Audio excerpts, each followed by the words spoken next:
I've repeatedly tried to work with your office, first in delaying the hearing until February, and then in providing you our questions in advance. I did this because the executive branch's own rules governing assertion of privilege, which were issued by President Reagan and have been followed ever since, say that ultimately it is up to the president to decide whether or not he wants to assert executive privilege. You cannot repeat forever that the president might want to assert privilege. I've given you a fair opportunity to prepare for the hearing and to speak with the White House in advance so that we could avoid this fight in the first place, but you don't appear to have done any of that. The department's failure to do its due diligence here, to me, is deeply troubling. I do not believe that issuing a subpoena here would correct the problem, but I'm going to give you the opportunity to rectify the situation. After today's hearing, we will attempt to reach an accommodation with the department to obtain answers to these questions. As part of that process, I ask for your commitment to return for a deposition before this committee in the coming weeks, under oath, with an understanding that the transcript will be released to the public as soon as practicable thereafter. Any questions that are unanswered today or require consultation with the White House will be asked again at that proceeding, and I expect either a clean answer or a proper assertion of privilege claimed by the President. I would ask members on both sides of the aisle to make those questions clear for the record so we know what must be addressed at the future proceeding. Now, in your capacity as Acting Attorney General, have you ever been asked to approve any request or action to be taken by the Special Counsel?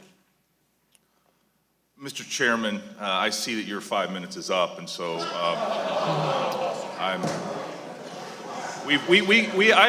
here voluntarily.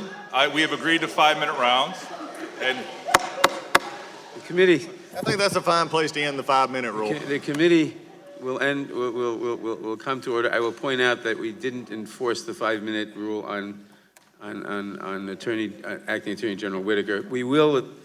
I understand, Mr. Chairman. I was just saying that might be a good breaking point at that point for you. No, the Attorney General was in the middle of saying something. Answer the question, please.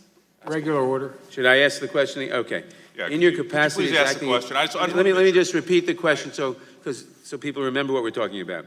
In your capacity as Acting Attorney General, have you ever been asked to approve any request or action to be taken by the Special Counsel?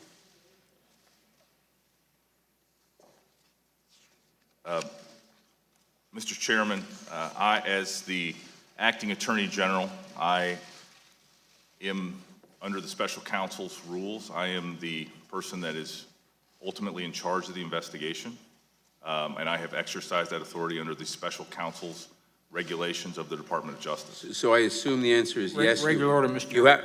I assume the answer is yes. You have been asked to approve a request or action, and you've said yes or no? In other words, Mr. Chairman, I want to be very clear about what you're asking me. Are you asking me if I have asked the Special Counsel to do something? Regular order, Mr. Chairman. is this whole thing? Well, I'm asking if I think my words were clear enough. Have you ever been asked to approve any request or action to be taken by the Special Counsel?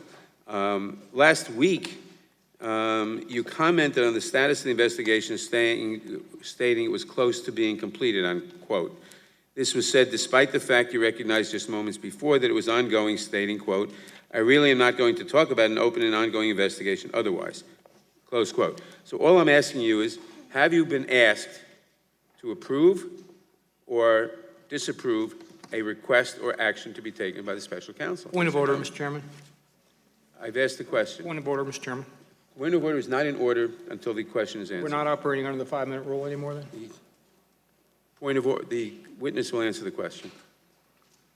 I want to be very specific about this, Mr. Chairman, because I think it's going to allay a lot of fears that have existed among this committee, among the legislative branch largely, and maybe among some American people.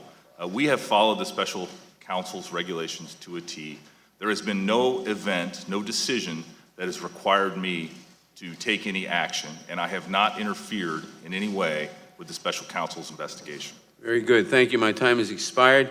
I now recognize the ranking member, the gentleman from Georgia, Mr. Collins. Thank you, Mr. Chairman. Again, it is I know. playing out exactly as we thought. This is my colleagues across the aisle. When we had questions about the FBI's operation and investigations, it was, oh, stay away. We don't want to get close to Mueller. In fact, the chairman even said, you know, is it no longer okay to wait for Robert Mueller? Well, it's no longer right. They got you in front of them right now, so get ready. This is all this is going to be, DOJ oversight.